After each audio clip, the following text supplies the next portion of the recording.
Ce programme est financé par les amis et partenaires du ministère de Joyce Meyer.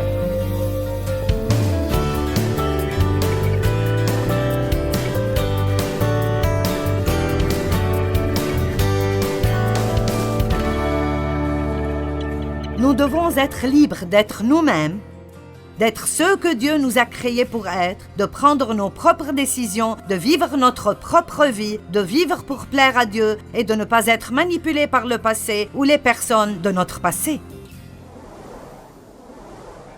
Donc Moïse s'est enfui et Dieu l'a renvoyé. Agar s'est enfuie et Dieu lui a dit de retourner. Maintenant, quoi à propos d'Élie? Je ne prendrai pas le temps d'ouvrir tous ces endroits parce que j'ai un message en 6 parties et je ne suis même pas encore à la partie 1. Élie s'est enfui de Jézabel.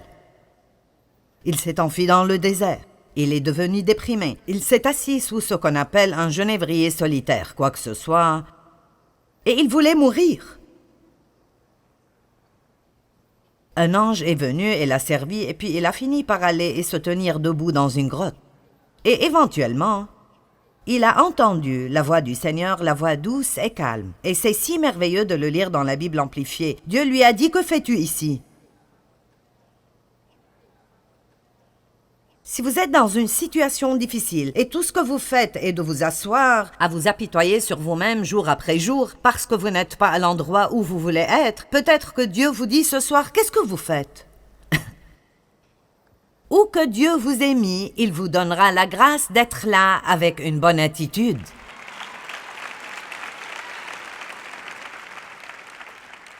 J'ai dit, où que Dieu nous mette, il nous donnera la grâce d'être là avec une bonne attitude divine. Vous ne savez pas quel genre de fruits vous avez avant qu'il ne soit pressé.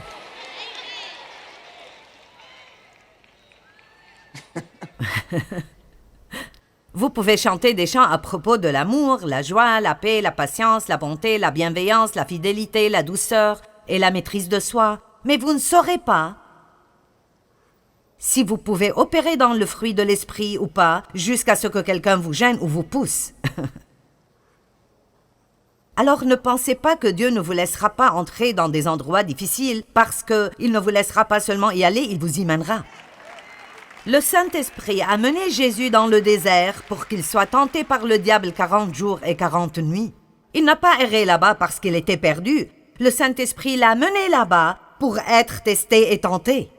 Il devait faire face au diable et faire savoir au diable qu'il n'allait pas fuir devant lui. Le petit David a dû faire face à Goliath avant de pouvoir un jour être roi. Quel que soit le genre d'onction qui est sur vos vies, ou ce que vous êtes appelés à faire, ou le type de bénédiction que Dieu a préparé pour vous, tant que vous fuyez des choses, vous ne porterez jamais la couronne.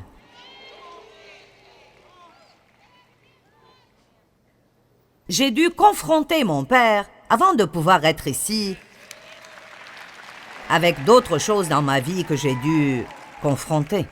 Si vous avez été abusé par quelqu'un, je ne vous dis pas que vous devez aller vous asseoir avec eux et le leur dire. Dieu veut peut-être que vous confrontiez quelqu'un, mais ne le faites pas parce que je l'ai fait. Assurez-vous que vous entendez Dieu à propos de ce qu'il voudrait que vous fassiez. Dieu ne s'occupe pas de tout le monde de la même manière et peut-être que ce n'est pas sage du tout pour vous de faire cela. Mais de quelque façon que ce soit, vous devez confronter vos problèmes, même si c'est de parler en détail avec un bon ami de ce qui vous est arrivé et de comment vous vous sentez et de dire « je dois dépasser cela ». Je dois faire face à cela et le dépasser. « Qu'est-ce que tu fais ici ?» La deuxième fois, il a dit « Qu'est-ce que tu fais ici ?» Et si vous lisez 1 Roi chapitre 19, Dieu lui a dit « Je veux que tu sortes de cette grotte, repars d'où tu es venu, reviens au travail, oins un nouveau prophète, oins un nouveau roi. » Et j'aime ce qu'il a dit. Il lui a dit d'oindre Élisée pour qu'il prenne sa place. Je me demande s'il a aimé cela. Je ne veux pas seulement que tu arrêtes de t'apitoyer sur toi-même, Joyce. Je veux que tu commences à enseigner d'autres personnes qui prendront ta place quand tu mourras. Eh bien, merci, Seigneur. Ceci me rend si heureuse. Et puis quoi à propos de Jonas? Oh oui, c'était vraiment quelque chose. Nous devons lire cela. Jonas chapitre 1.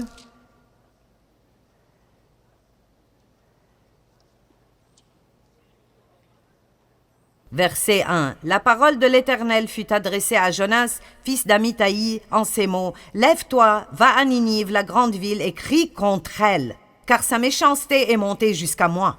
Mais Jonas se leva. Pour s'enfuir, il a voulu s'échapper à Tarsis, loin de la face de l'Éternel, en tant que prophète. Si vous regardez une carte, Tarsis est tout à fait la direction opposée de là où Dieu lui a dit d'aller. Je me demande combien de personnes courent tout à fait dans la direction opposée de la volonté de Dieu. En fait, je me sens ointe pour parler à mon audience à la télé maintenant pendant quelques minutes. Je sais que vous êtes là, je ne parle pas juste aux personnes dans cette salle. Je me demande combien d'entre vous savent tout au fond de vous que il y a un appel spécial de Dieu sur votre vie et peut-être que vous avez décidé que vous préférez le monde des affaires. Eh bien, ça ne marchera pas. Si vous fuyez Dieu et vous fuyez la volonté de Dieu pour votre vie, vous ferez mieux d'abandonner tôt. Et vous pouvez vous épargner beaucoup de temps dans le désert. Ou, comme Jonas, beaucoup de temps dans le ventre du poisson. C'est si intéressant qu'il s'est enfui devant Dieu. Et le chapitre 2, verset 1 dit « L'Éternel fit venir un grand poisson pour avaler Jonas. Et Jonas resta dans le ventre du poisson durant 3 jours et 3 nuits. » Maintenant, le chapitre 2 nous dit tout à propos de cette expérience dans le ventre du poisson, les algues sur son visage et les vagues qui le frappent. Pouvez-vous imaginer la puanteur et la saleté? Finalement, quand il a prié, le poisson l'a rejeté sur terre. Chapitre 3, verset 1. L'Éternel adressa la parole une seconde fois à Jonas en ces termes. « Lève-toi, va à Ninive. »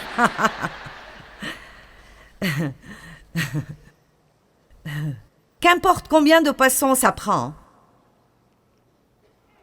Vous me suivez? Le Seigneur ne changera pas d'avis. Allez, que quelqu'un m'écoute bien ce soir. Je me demande combien de poissons m'ont avalé avant que je dise enfin « Dieu est Dieu et je ferai mieux de faire les choses à sa manière ». Combien de jours ai-je perdu dans le désert? Combien de montagnes ai-je cerclé encore et encore de la même manière avant de finalement découvrir que Dieu était plus intelligent que moi? Amen, amen et amen. Maintenant, parlons de certaines manières dont nous fuyons nos problèmes. De simples petites choses que probablement tout le monde traverse, mais nous ne les voyons pas pour ce qu'elles sont, alors nous voulons donner certaines révélations. L'une des façons dont nous fuyons est en faisant des excuses.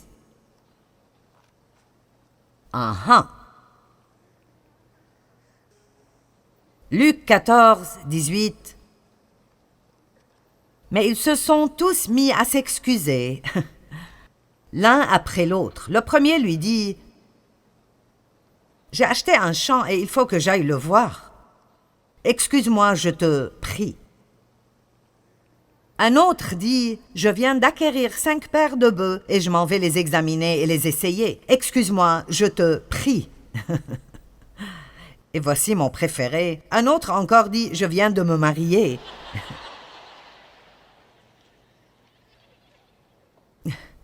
Il m'est donc impossible de venir. Excuse-moi, je t'en prie.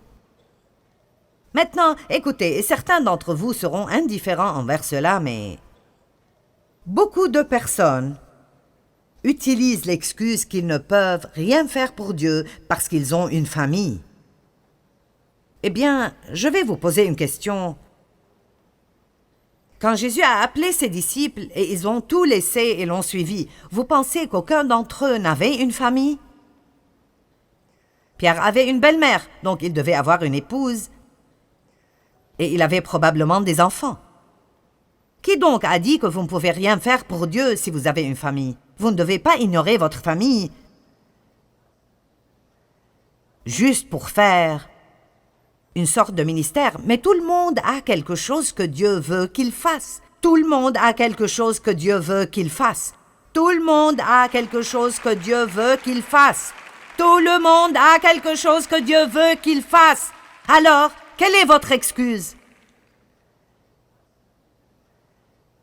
Eh bien, je ne veux pas être impliquée à l'église. J'ai fait cela une fois et j'ai été blessée. Oh!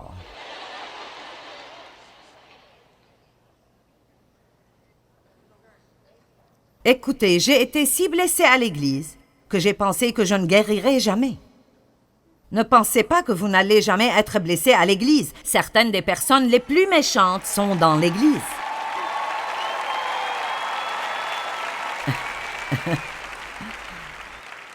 Nous devons juste nous assurer que nous ne sommes pas l'une d'elles. Amen. Quelle est votre excuse? Savez-vous que je n'ai même pas commencé ce ministère avant? J'ai commencé à enseigner à la maison quand j'avais près de 36 ans. Et puis, j'ai fait cela pendant 5 ans. Et puis, j'ai travaillé à une église pendant un moment. Je n'ai même pas commencé ce ministère jusqu'à avoir 42 ans. Je n'avais même pas commencé jusqu'à ce moment. Et j'avais 4 enfants, 3 adolescents et un bébé. Alors, s'il vous plaît, ne me dites pas que vous ne pouvez pas faire quoi que ce soit pour Dieu parce que vous avez un mari, ou vous avez des enfants, ou vous avez des responsabilités, ou parce que vous êtes seul. Amen. Celle-là est bonne aussi. Ce pourrait même être mieux. Eh bien, je n'ai personne pour m'aider. Peut-être après de me marier, je servirai Dieu. Peut-être après que mes enfants aient grandi, je servirai Dieu. Puis-je juste vous dire qu'aucune excuse ne sera acceptée par Dieu? Pas « c'est trop difficile » ou « je suis trop jeune » ou « je suis trop vieux » ou « je n'ai pas la bonne éducation ». Galates 5, 13. Car vous, mes frères, vous avez été appelés à la liberté. Que tout le monde dise « je suis libre ». Seulement ne faites pas de cette liberté un prétexte de vivre selon la chair et une excuse pour être égoïste. Je suis si fatiguée d'entendre les gens hurler à propos de leurs droits.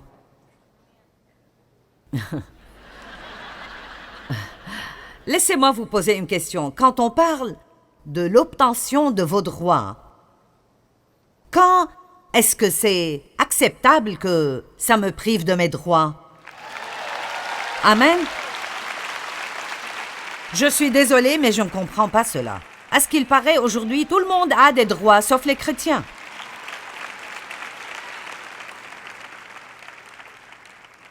Je veux dire, c'est ridicule.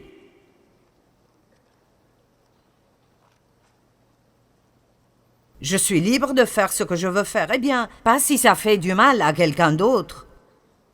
C'est ce que dit la Bible.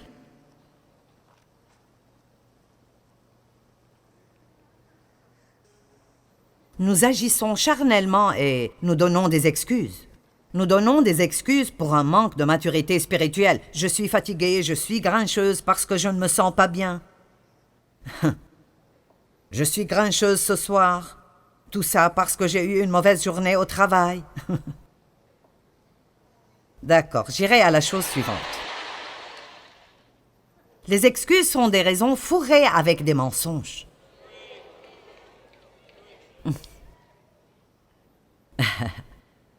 La façon suivante d'éviter la responsabilité pour notre comportement est de blâmer quelqu'un d'autre. C'est ta faute que je suis en retard. Si ce téléphone n'avait pas sonné, je ne serais pas en retard. Pourquoi ne pas éviter de répondre?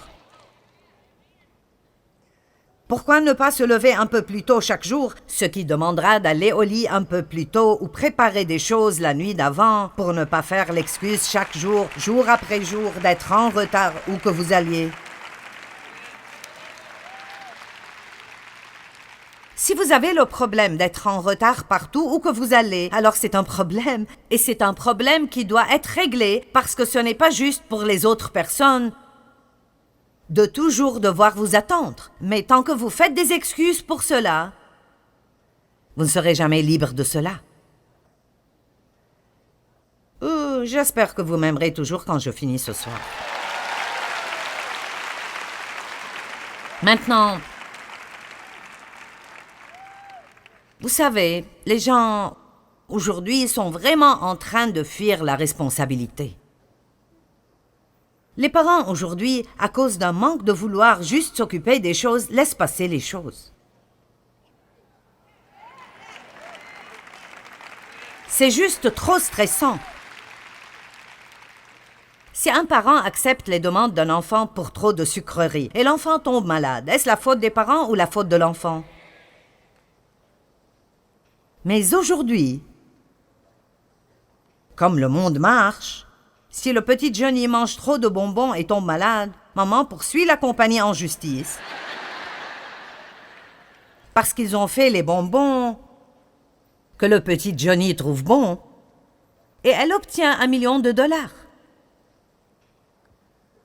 Les choses sont devenues si bizarres. Mais laissez-moi vous dire, en tant que croyants en Jésus-Christ et les gens qui représentent le Dieu de toute la terre, nous n'appartenons pas au monde, nous sommes dans le monde, mais pas du monde, et nous ne pouvons pas être comme lui.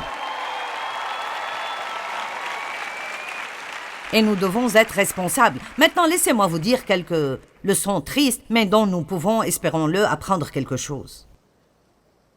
Et donc, ma mère savait que mon père abusait de moi. Parce que je le lui ai dit quand j'avais près de 9 ans. Et elle l'a confronté, mais il a menti, et j'ai fini par avoir des problèmes de sa part, et je me suis sentie seule. Et puis, quand j'ai eu 14 ans, elle est entrée dans la maison et l'a attrapée. Elle est sortie de la maison et est revenue 2 heures plus tard et n'a plus jamais dit quoi que ce soit d'autre. Maintenant, je ne comprends pas comment elle a pu faire cela, mais c'était la peur. Elle avait peur de lui. Elle avait peur de ne pas pouvoir s'occuper d'elle-même si elle le quitte. Et 35 ans après que tout cela soit arrivé, elle m'a finalement dit un jour « Je suis désolée pour ce que j'ai laissé ton père te faire. Je ne pouvais juste pas faire face au scandale. » Maintenant, je veux juste vous montrer ce que la fuite vous fait. D'accord? Si elle l'avait confronté et avait mis sa confiance en Dieu et avait dit « Je ne sais pas ce que je ferai, mais je sortirai ma fille de cette situation. Dieu prendra soin de moi. Il m'aidera. » Combien ma vie aurait-elle pu être différente? La vie de mon frère n'aurait pas été comme elle l'a été, et sa vie n'aurait pas été comme elle l'a été. Et je pense que c'est un message très important pour quelqu'un ce soir, quelqu'un dans cette salle ou quelqu'un qui regarde à la télé. Vous devez confronter les choses, mais à cause de la peur, strictement à cause de la peur. Elle s'est enfuie et s'est cachée, elle s'est enfuie et s'est cachée. Et la culpabilité a éventuellement rongé sa santé mentale jusqu'à ce qu'elle ait une dépression nerveuse complète et elle a dû faire des traitements pendant 2 ans. Elle n'était plus jamais la même après cela. Je veux dire, presque n'importe quel expert vous dira que plus de 80% de toutes les maladies commencent par le stress. Avant que je ne m'occupe de tout le désordre dans ma vie, j'avais des maux de tête, j'avais des migraines, mes hormones étaient détraquées, j'étais fatiguée tout le temps. Vous ne pouvez pas vous cacher des choses et fuir les choses parce qu'elles continueront de s'occuper de vous. Laissez-moi vous dire, tout endroit où Dieu vous mène, il est prêt à vous faire le traverser et à vous en sortir dans la victoire. Amen. C'est le moment. C'est le moment. C'est le moment d'arrêter de courir. Allez, donnons gloire à Dieu ce soir.